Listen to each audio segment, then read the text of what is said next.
Namaste Internet. Welcome to Hazel's Good Life. Today, I want to share a story with you about the importance of saying sorry. So, gather around and listen closely to Hazel's journey of learning how to apologize and make amends. One sunny day, Hazel was playing with her best friend, Meera, in the park. They were having so much fun, running around and laughing together. But then, Hazel accidentally bumped into Meera, causing her to fall and hurt her knee. Meera started crying, and Hazel didn't know what to do. She felt terrible for hurting her friend, but she didn't know how to make it right. That's when Hazel's mom came over and taught her the magic words that can help heal a friend's hurt feelings. Hazel's mom explained that when we accidentally hurt someone, it's important to say sorry.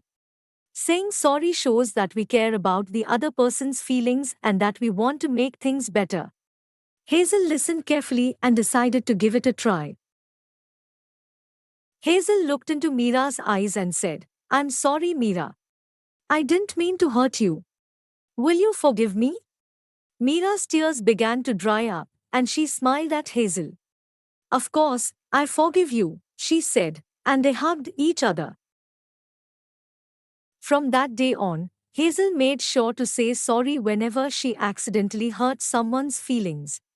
She also learned that it's important to forgive others when they say sorry to us.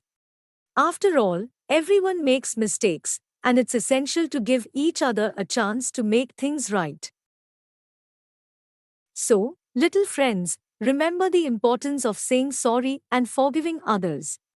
It's a way to show love, kindness, and understanding to those around us. And it helps us build strong friendships and happy hearts. Thank you for listening to Hazel's story today. We hope you enjoyed it and learned something valuable. Please don't forget to like, comment, and subscribe to Hazel's Good Life for more fun and educational stories. Until next time, bye bye.